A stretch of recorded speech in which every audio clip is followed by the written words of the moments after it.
Enzo Fernandez pourrait rejoindre le Barça cet été. Quant à lui, Frenkie de Jong est annoncé sur le départ. On voit tout ça dans cette vidéo. Salut à tous les gars, c'est Azial. Aujourd'hui, on se retrouve pour une nouvelle vidéo actu Barça les gars. Ça faisait un petit moment qu'on n'avait pas fait de vidéo actu sur le Barça. Aujourd'hui, on va se concentrer sur deux gros sujets, deux grosses actus quand même autour du FC Barcelone. La venue potentielle de Enzo Fernandez. En tout cas, il y a une petite information qui est sortie comme quoi lui, de côté de Chelsea, il serait plutôt chaud pour un départ et apparemment il y aurait eu des premiers contacts.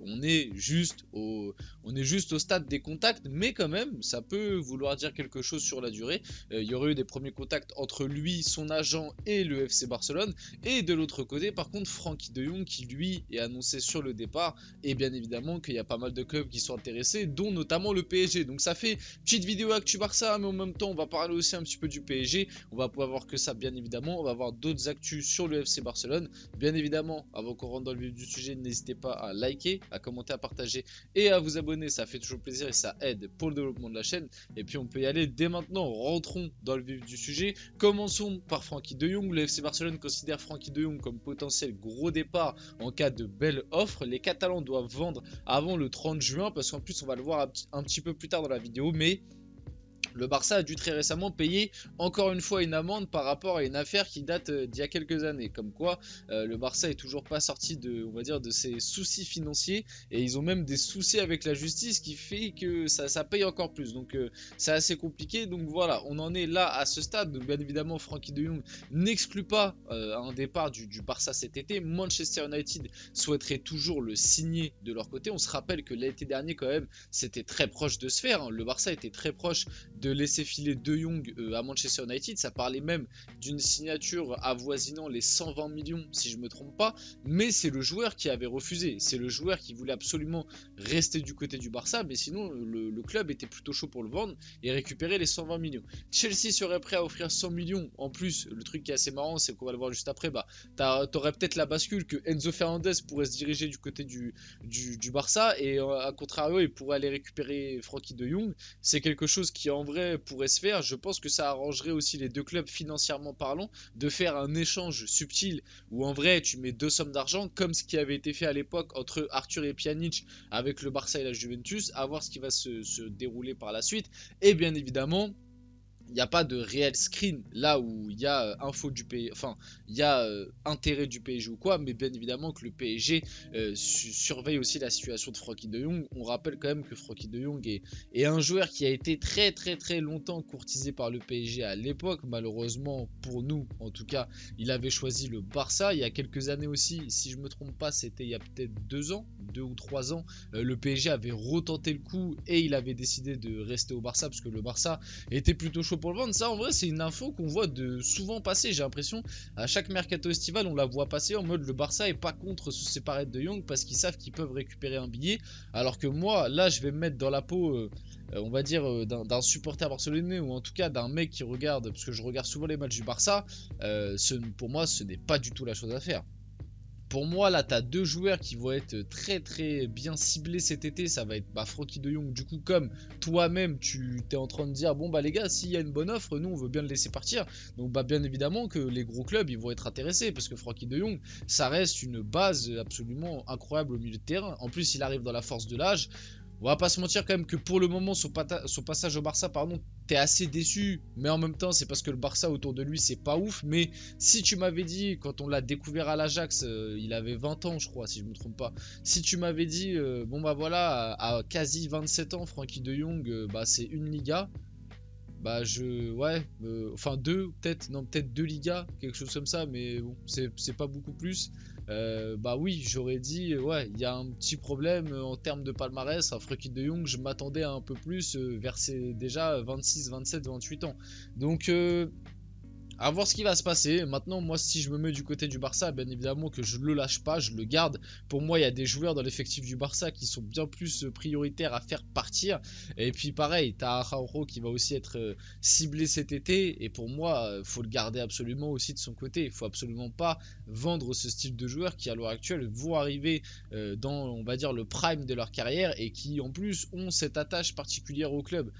s'ils ont des grosses valeurs marchandes, c'est pas aussi pour rien, c'est parce que c'est peut-être les deux seuls joueurs qui ont le top niveau européen, enfin peut-être pas les deux seuls, mais vous m'avez compris, c'est deux grosses bases que pas mal de gros clubs aimeraient avoir dans leur équipe.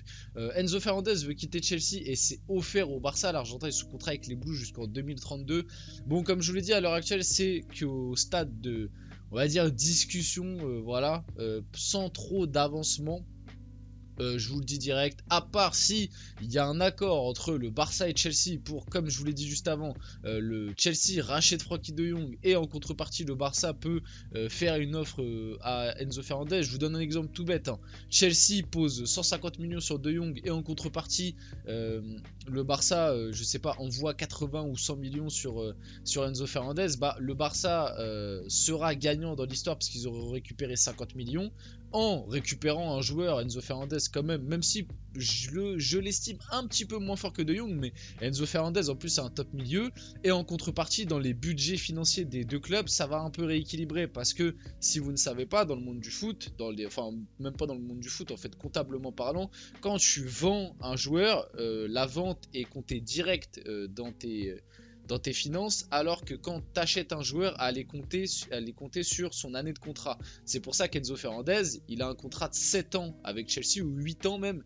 Donc les 120 millions que Chelsea avait posés, en fait, ils sont coupés en 8 ans dans les bilans comptables financiers. Alors que s'ils le vendent, et bah, ce sera compté direct en cash sur l'année. Bref, j'espère que vous m'avez bien compris. Donc à part on va dire une magouille comme ça, à aucun moment je vois le Barça capable d'acheter Enzo Fernandez. Mais Enzo Fernandez voudrait quitter Chelsea, bah pareil, hein, pourquoi pas, je pense qu'il y a pas mal de clubs qui peuvent se positionner là-dessus cet été. On va voir comment tout ça va évoluer dans les prochains jours, prochaines semaines. Jules Koundé pourrait être vendu par le FC Barcelone dès cet été. Ça c'est pareil, c'est une info qu'on va revenir de plus en plus souvent. Et bah Jules Koundé par exemple, oui, je suis plus ouvert à un départ parce que je pense que il n'a pas sa place au Barça. Je dis pas que c'est un mauvais joueur, pour moi c'est un très bon défenseur central. Mais est-ce que il a vraiment le step pour être on va dire top défenseur central de haut niveau? J'ai un peu plus de doutes, et surtout le truc qui dérange avec Koundé en fait, c'est que pour moi en fait c'est comme Pavard, c'est-à-dire que latéral droit il peut dépanner, mais tu sens que c'est pas son poste et offensivement il apporte pas grand-chose, et défenseur central de base c'est son poste, c'est là où il était performant à Séville. Mais dans une défense à deux, en tout cas de ce qu'il nous a montré au Barça, des fois j'ai l'impression que, je sais pas, il manque un truc, tu sais, t'as l'impression que il y a ce truc de placement dans le duel en un contre un avec certains attaquants, ça peut être compliqué. Et en fait, je me pose la question, est-ce que Koundé, son meilleur rôle, ce serait pas défenseur dans une défense à 3? Et je pense que en fait c'est ça. Et le problème c'est que le Barça ne joue pas comme ça et ne jouera peut-être jamais comme ça, ou en tout cas très rarement, parce que c'est pas dans l'ADN on va dire. Et, et ouais, Koundé, je le vois plus dans une défense à 3, ou alors on va dire, dans un club un tout petit peu en dessous, tu vois, mais pas forcément aller chercher les bas-fonds, mais un tout petit step en dessous en termes de pression et tout. Et là, ouais, tu pourras avoir un gros Jules Koundé. Mais finalement, Jules Koundé et Pavard, en termes de problématiques, etc., c'est un petit peu le même esprit. On le voit, Pavard, depuis qu'il est entre guillemets parti du Bayern et tout, parce qu'au Bayern, il a rendu de bons services. Attention, je dis pas ça, il a été très performant à deux moments, mais globalement, tu vois, il alternait le chaud et le froid. Et là, depuis qu'il est parti à l'Inter, dans une défense à 3, et bah, tu vois, c'est là où il rayonne le plus. Et Koundé, j'ai l'impression que c'est un peu pareil. Enfin bref, Luis Enrique rejoint la liste des candidats privilégiés pour remplacer Xavi au FC Barcelone. Je pense que ça, vous le savez, Xavi quittera le club à la fin de la saison. Et il y a un petit peu une valse d'entraîneurs, on entend un petit peu plein de noms. Luis Enrique se rajoute à cette liste.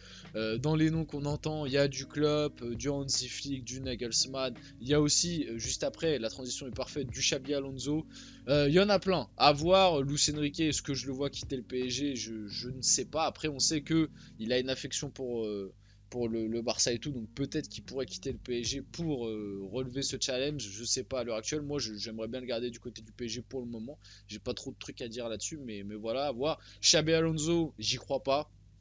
Honnêtement, je pense que Xabi Alonso, il y a 2-3 solutions. C'est soit il reste à Leverkusen, soit il prend le Bayern, soit il va à Liverpool. Je le vois pas dans d'autres clubs pour le moment. Après, on sait jamais, parce que le Real Madrid, je le voyais bien aussi, mais Ancelotti a prolongé. Et le Barça, ouais, j'ai du mal à le voir, donc à voir comment va se dérouler tout ça.